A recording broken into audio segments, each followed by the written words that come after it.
Hello there, coverage from the Skilling Open, and I'm gonna stay in the 6th round because there was one more game that I thought was interesting, to say the least. It was a game between Alireza Firouzja and Teimour Radjabov. Now coming into this day, Radjabov only had 1.5 points while Firouzja was in the top half. e4 by Firouzja. It was vital for Teimour to play well here on day 2, to have a chance to qualify to the top 8. But from Firouzja, we just needed more of the same. So we have knight f3, knight f6, knight c6, knight c3, and we have the 4 knights game. Not the most common at this top level. Here the most common move is to play bishop to b5. But Alireza does not play that.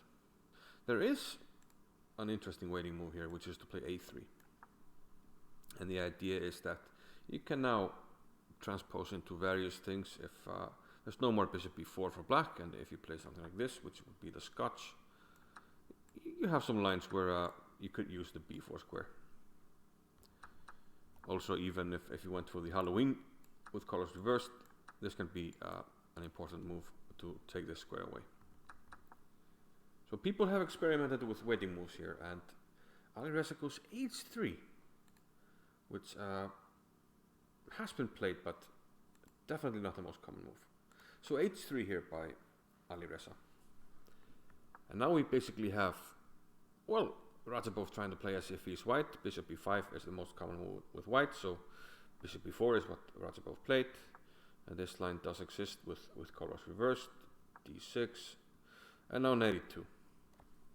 So basically what Firouzja has accomplished is a line that people play with black, but he has an extra move. Does it count? We'll have to see. There doesn't seem to be much wrong with black's position. He has castled and gotten pieces out.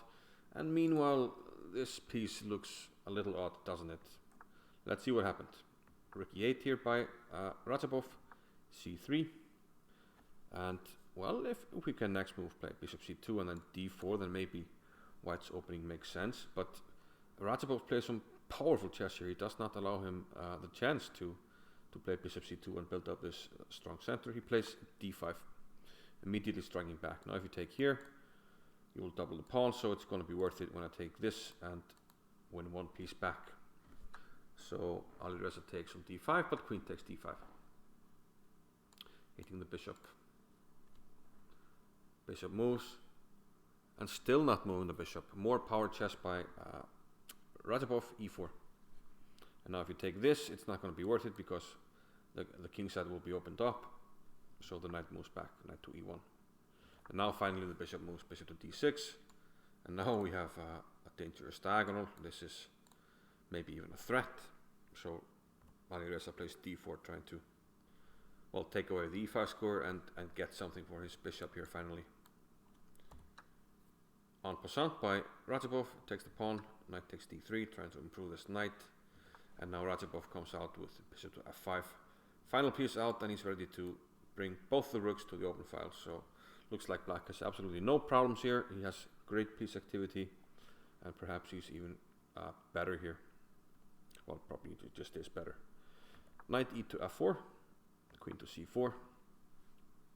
Still with this move looming, black's pieces look much better placed for the well, tactical battle that might be ensuing. Bishop b3, queen back to a6.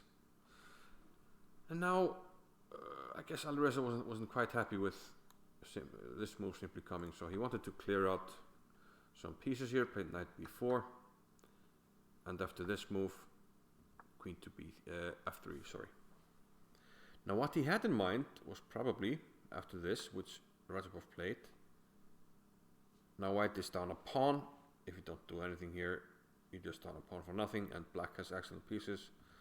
So at least he had the idea to win the pawn back here by taking on f7, giving this check and winning the bishop.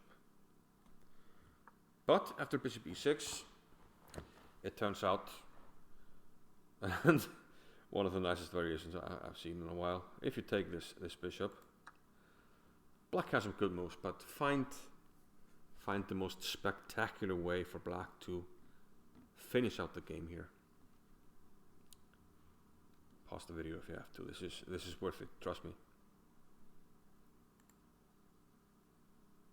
So I trust that you try to solve it. Black would play the fantastic queen takes f1 here.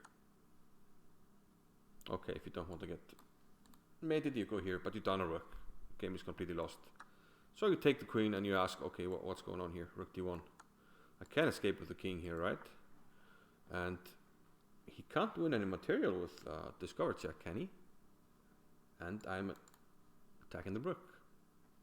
But this can all be solved in one move. Bishop g4, check, covering the rook, and everything else is simply covered. So this is checkmate, Czechoslovakia. Thank you very much, come again.